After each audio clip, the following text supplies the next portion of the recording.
the activity and the assignment to execute the will of Allah. Where are we taking the clouds? How much clouds we need to gather? How much water we need to get into the clouds? And are we going to pour this water in the form of water, snow, or sleet, or what do you call hails, whatever the sky has up in its sleeves.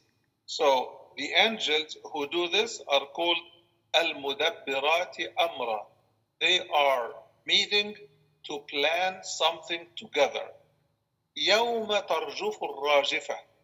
Then all of this squaring is also to point us to something even more serious, which is يَوْمَ تَرْجُفُ الرَّاجِفَةِ. Tarjuf means shake. Al-Rajifa here is the earth. When the earth starts to shake. And Al-Rajifa also means that the earthquake, when the earth shakes vigorously, because Rajafa is to cause fear and to cause instability.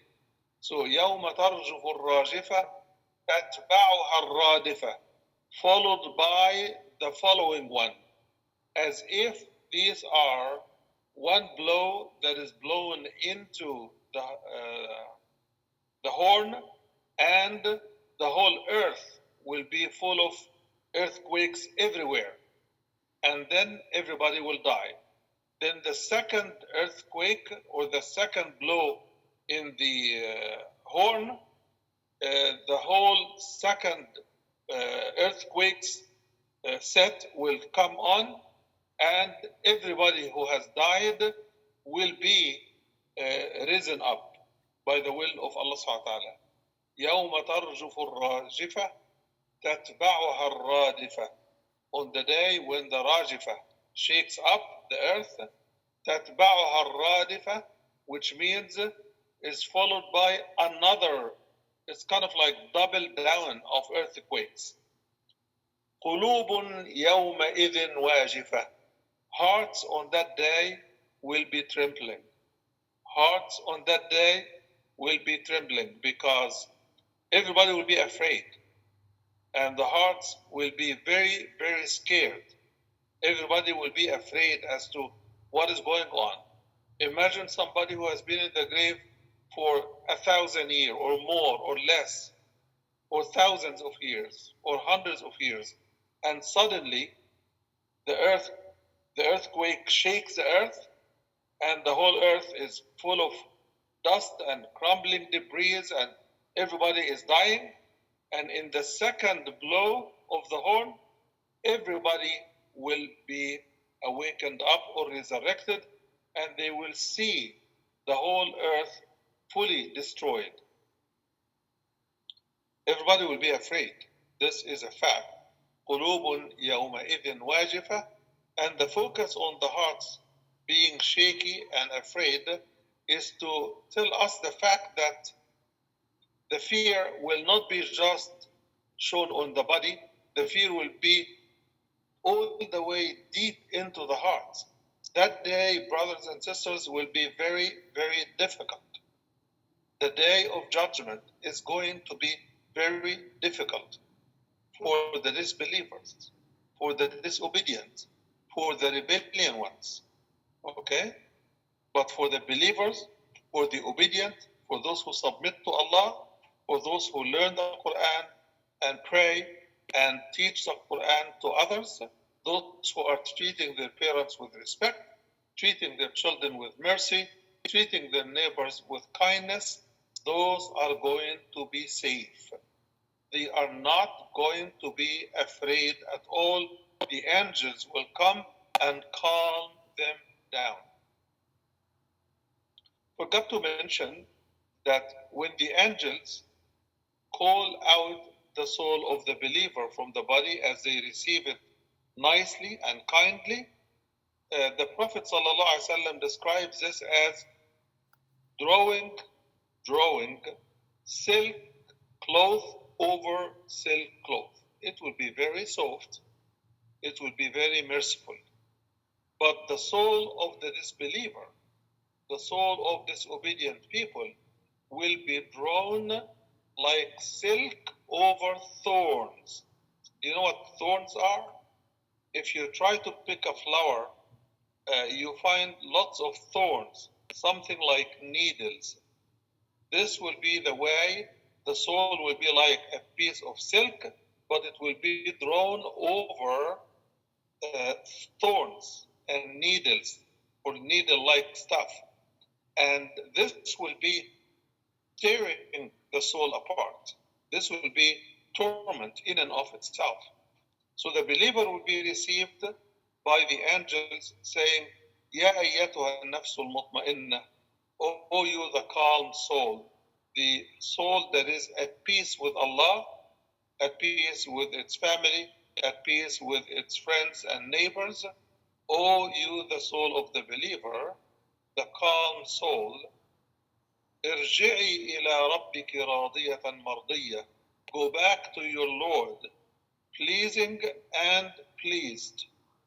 فادخلي في عبادي. Enter into my servants, the group that is named as Allah's servants, which means those who are obedient to Allah, those who lived a life of submission and obedience. ادخلي في عبادي. Enter into the fold of my servants. وادخلي جنتي. And enter into my paradise. Who's calling? It's Allah. So Allah will be calling those souls of the believers unto Himself and invite them personally and directly into paradise. May Allah make us among the people of paradise. So the believers will not be sad or afraid on the day of resurrection. يوم البعث. Allah subhanahu wa ta'ala says, لا يحزنهم الفزع الأكبر. They will not be saddened by the great awakening or shocking awakening on the day of judgment. This will not be as disturbing to them or even any bother for them because they know they are received by the angels. وَتَتَلَقَّاهُمُ الْمَلَائِكَةُ هَذَا يَوْمُكُمُ الَّذِي كُنْتُمْ تُوعَدُونَ. This is the day you have been promised. The day when you go back to Allah, when you see the prophets, when you enter into paradise, when you are received by the Prophet ﷺ, when your recitation of the Quran receives you at the gates of Jannah to show your place in paradise, your palace in paradise, your garden in paradise. All of these will be right in front of the believer as soon as they pass the questioning before Allah subhanahu wa ta'ala. May Allah admit us into paradise without questioning and without torment. So as we get close, Allah subhanahu wa ta'ala is saying, قُلُوبٌ يَوْمَئِذٍ وَاجِفَةٌ. Some hearts on that day will be trembling. أَبْصَارُهَا خَاشِعَةٌ. Their eyes will be cast down. They cannot, those hearts, they cannot raise their eyes and look forward. They will only be lowering their heads, looking to the floor because of the sense of shame that they have not listened to the message of Allah. They have not listened to their Muslim parents guiding them towards paradise. They have not listened to their teachers telling them what is good to follow and what's bad to avoid and quit. So those trembling souls of the disbelievers will have their eyes cast down. يَقُولُونَ. By then they will be telling each other or saying to themselves and to each other, أَإِنَّا لَمَرْدُودُونَ فِي الْحَافِرَةِ. Are we going to be thrown into hellfire that is dug for us? Are we going to be thrown into hellfire? Is this where we are heading? أَإِذَا كُنَّا عِظَامًا نَخِرًا. They are repeating what they used to say in this life. They used to deny that death is only a bridge. They used to say whatever the Quran here is telling us, ayah number 10, ayah number 11, ayah number 12, and then the answer will come from Allah, ayah number 13 and ayah number 14. So if you have your copy of the Quran, I hope you're opening it and you're looking what it says exactly. So يقولون أئنا لمردودون في الحافرة. Are we really going to be thrown into the grave here? Are we going to be thrown into hellfire afterwards? Are we going to be resurrected after our bones have decayed? أي إذا كنا عظاما نخرة. Are we going to be risen from the grave after our bones have decayed and went into dust? قالوا تلك إذا كرة خاسرة. This indeed will be a losing proposition. This is not going to be a good return. Karra means to come back. This will be a bad comeback because we are going to be losers. فإنما هي زجرة واحدة. It is only one shock. فإذا هم بالساهرة. As soon as this shock is called on, then the angels have already gathered everybody, and it will be called that everybody will be gathered in one place, and it's called As-Sahira, which is the land of the gathering, the land of the mahshar. It's called As-Sahira. As-Sahira because it has been waiting for a long time for people to come in. It is like when you wait for someone and that person is late and you still are waiting at night, they call you Sahir, which means you are waiting for long. You're spending the night waiting. So everybody will be gathered in this place, and this is what is called As-Sahira. As-Sahira also is another name for the earth after the earth has changed. Because Allah subhanahu wa ta'ala tells us that on the day of judgment, يَوْمَ تُبَدَّلُ الْأَرْضُ غَيْرَ الْأَرْضِ, on a day when the earth will be replaced with another earth. وَالسَّمَاوَاتِ, and the heavens also will be replaced with other heavens. Everything will be changed. Everything will be brought anew, something different. Even the people in paradise, there will be no old people, young people.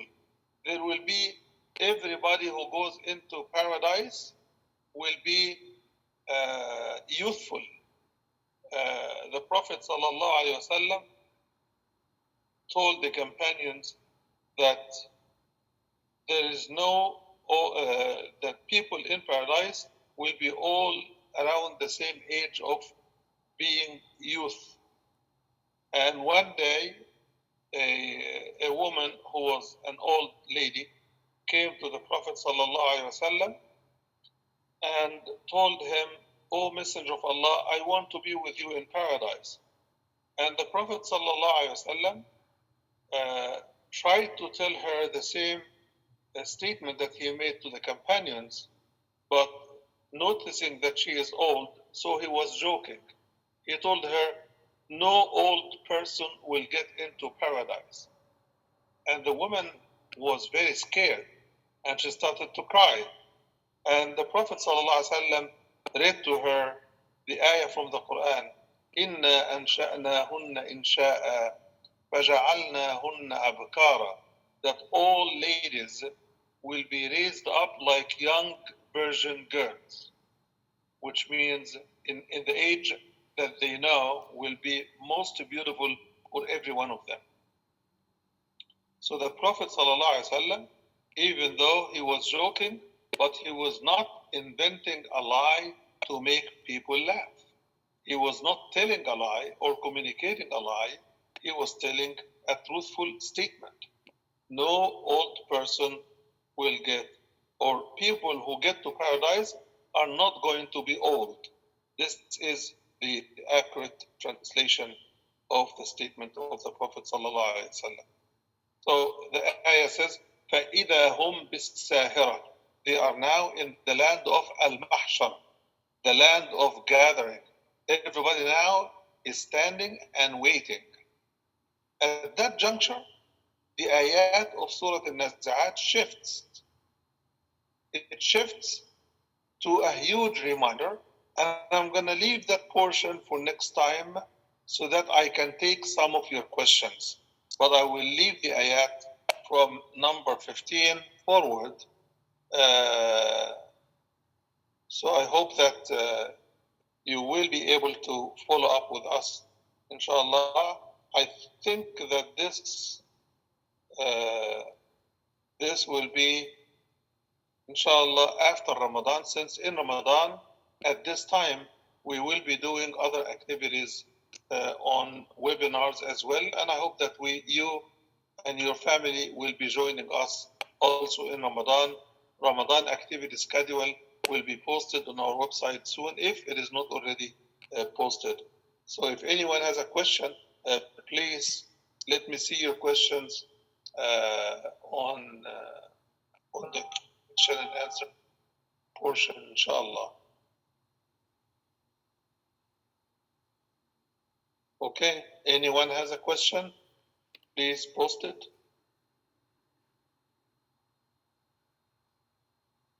By the way, if you want to receive notification about activities like this, please join our WhatsApp group on WhatsApp, and it's called Quran for Youth Group. Please join us on the group so that you can receive further notifications of the next session, inshallah.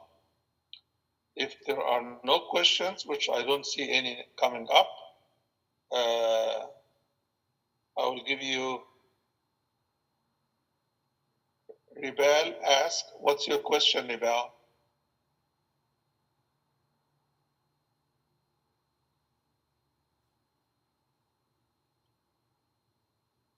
Why Allah? How do we join the WhatsApp? Okay, anyone on the WhatsApp administrators are here? Yeah, contact Brother Yusuf, and he will be able to put you in touch, inshallah. Let me see if I have the link. I can post it for you, inshallah.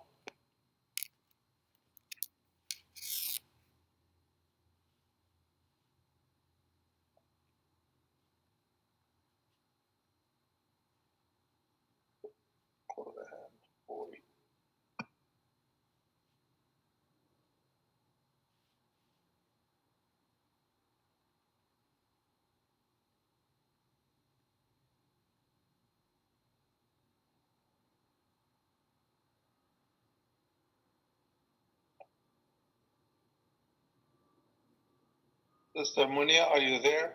If you are there, please put the link for joining the group, or anyone from the group can put the link for joining the group.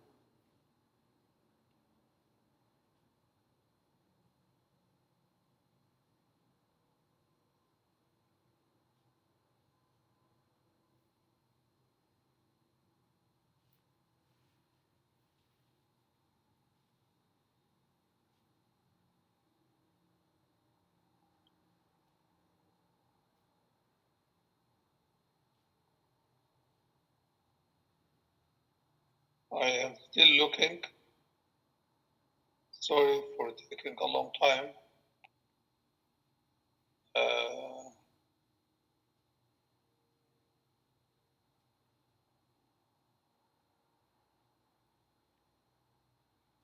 Sister Salma, if Sister Salma is on, she can also help us get this link.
Okay. Yeah. Yusuf put the link here. Thank you, Brother Yusuf. I'm sorry. I took off the screen. So, Ribal, did you get this? Anonymous was asking, how do we join? You can join by, I will take this link and give it to you now.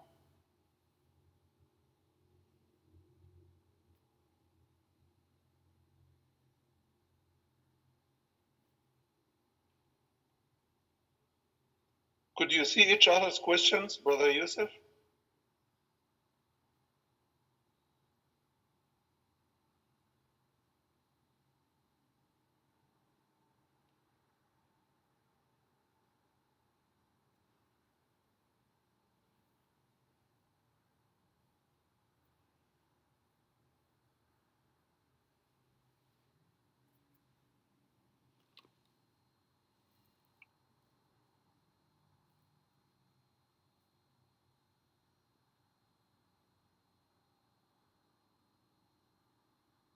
Okay, I'm giving you the answer, Anonymous.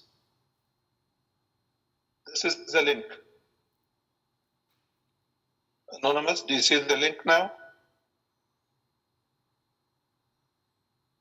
Okay. Ribal is saying a question, why Allah is not created? Simply because He is the creator. You know, when you are the mechanic, right? Mechanics fix cars, right? Cars can take you places, right? But the mechanic cannot be taken for a ride. You cannot ride the mechanic to go places. You have to ride the car. But the one who fixes the car is separate from the car, right? So Allah subhanahu wa ta'ala, who created everything, He is not created because He is not a thing and He is not like anything. When you read Surah Qul Huwa Allahu Ahad, Allah subhanahu wa ta'ala is a unique one.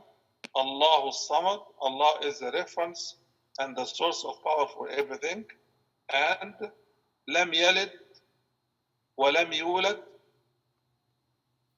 He is not begotten, nor does He beget. Okay? وَلَمْ يَكُنْ لَهُ كُفُوًا أَحَدٌ, and no one is equal to Allah. So if Allah is created, He will be equal to His creation. And then who would create Allah? If Allah is the creator, to be created, there has to be another creator.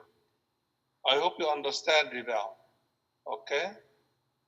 Anas Sadiq says, why do you have to be 33 in paradise? Well, nobody said you will be 33, but you will be in a youthful age, which means the best age of health and power at the same time, wisdom and knowledge. And that age, if we take the Quran for a reference, is the age of 40. But it is not that you have to, it is a gift that Allah has given you. It's because you are young, you think that 30 or 40 is too old.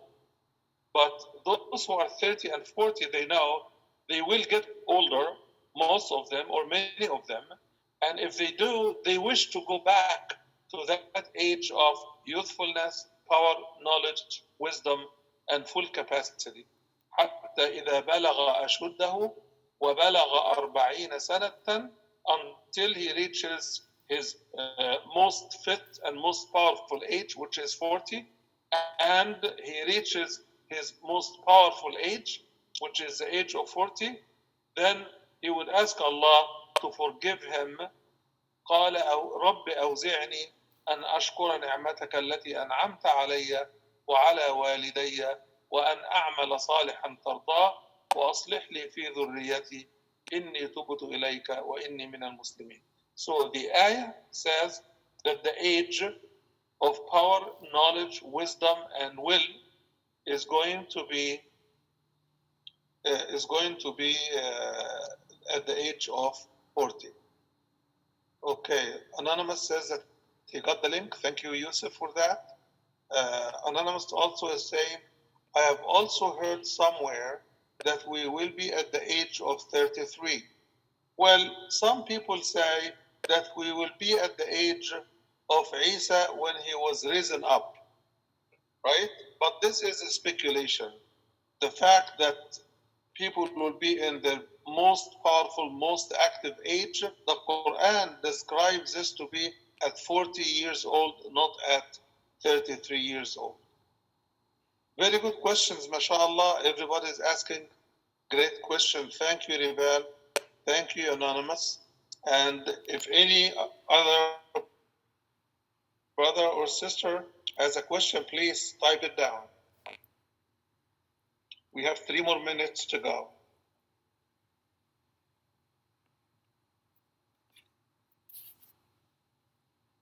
Anyone has any question? Okay, get ready for Ramadan.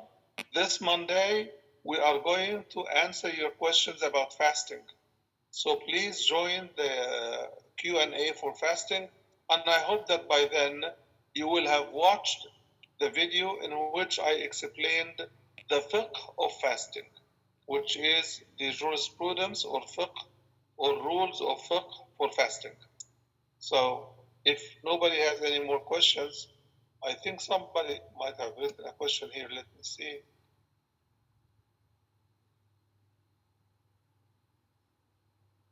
Yeah, Ribal has a question. No, this is Rinad. Rinad is saying, why people die? Well, Allah subhanahu wa ta'ala created us with a date of birth, and with that date of birth comes also a date of death, because every living thing will die. Every created living thing will die. Allah subhanahu wa ta'ala says in the Quran, كل نفس ذائقة الموت. Every soul will taste the taste of death. Okay? كل من عليها فان.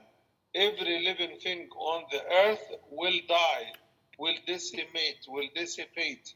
He will die. They will be destroyed. Okay?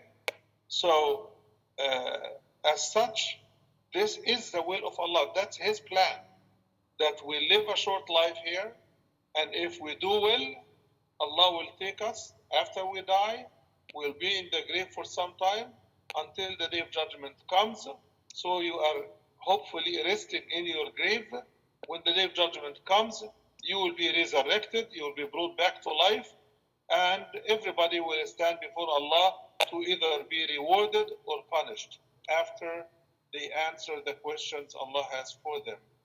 So we explained before that we die because life has an end. It's not an open-ended life. Our bodies are not made to live forever. You know that in this life, you have a flower. It has a day when it's flourishing and growing and opening up, and then it has a day when it winds down, and it's likewise. We will die. We came from dust, and we are going back to the dust. This is the cycle that we have. And then we will be brought back to another life, which will be the eternal life. So we die so that our books are closed, our actions are finished, and we have no chance after death to make istighfar or to ask for repentance or forgiveness, nothing.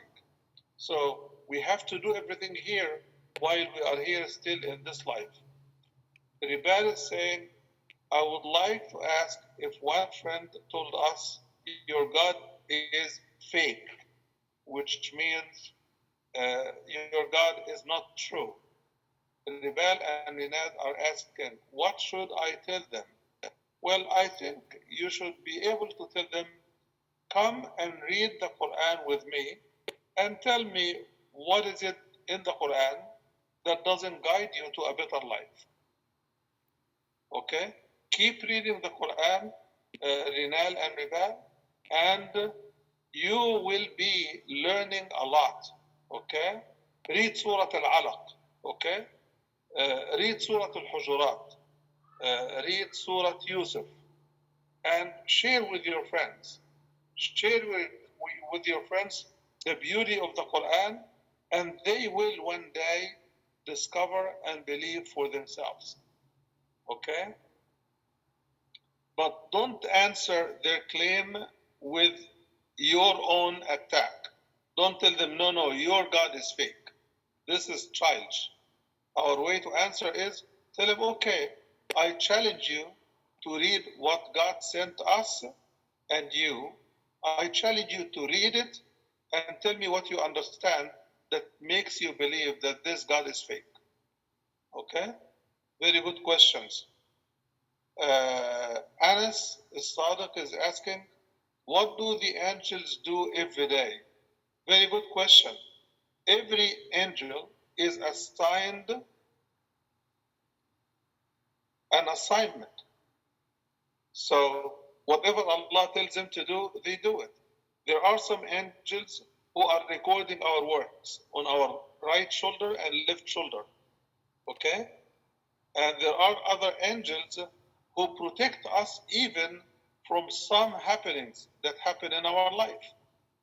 I told you before about the story of a girl that fell from the 14th floor in Skyline Towers, and she fell on a bush. She got injured, but she survived. Who carried her through all of this very difficult process? It is the angels. Allah sent the angels to protect her, and they landed her on a bush. Her abdomen got injured inside and out, but alhamdulillah, she survived. So sometimes people will go through fires and they survive. Those are angels to protect us. له معقبات من بين يديه ومن خلفه يحفظونه من أمر الله. He has helpers and protectors in front of him and on his back or behind him, and they are all working to protect him. You know, so many people go into car accidents. Some people got injured and some people don't get injured. What happens? The angels protect them. So angels have very important roles to play in our life. The Quran also tells us that angels who are around the throne of Allah subhanahu wa ta'ala, they are always praying for us and asking Allah to forgive us. يَسْتَغْفِرُونَ لِلَّذِينَ آمَنُوا. They ask Allah to forgive us. They are not asking Allah to condemn us. They are asking Allah to forgive us. There are angels that control by the will of Allah what happens in the heaven. There are angels that control the clouds. There are angels that control the functions of the sun, the stars, the planets.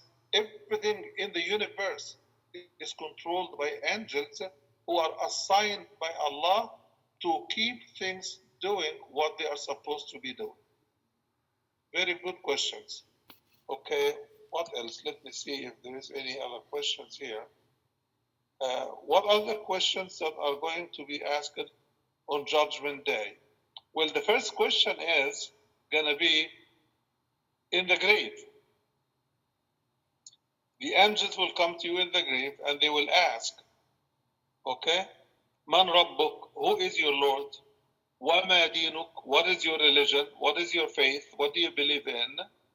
And the third question will be, what do you say about the man that has been sent as the final prophet that we sent as a messenger to you? And if the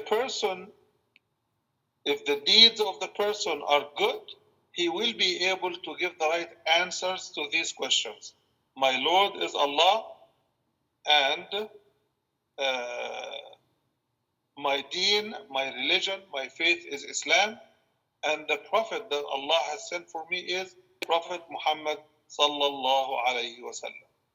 If he answers those questions, he will be told Huditha wa Kufit, which means you have been guided and you are taken care of. And he will be having a life showing him the beauty of paradise, even though he is still in his grave. And the opposite will be for the people who don't have the answers. And this is not about being intelligent or memorizing the answer. This is about having done well in this life, and Allah would enable the person to give the right answer at the right time. Very, very good questions, mashallah. I want to thank you all for all of these questions. I know that the last question comes from Ibrahim Yusuf. Thank you, Ibrahim, for your question. Okay, anyone else has a question? Does Muhammad have a question, Brother Yusuf?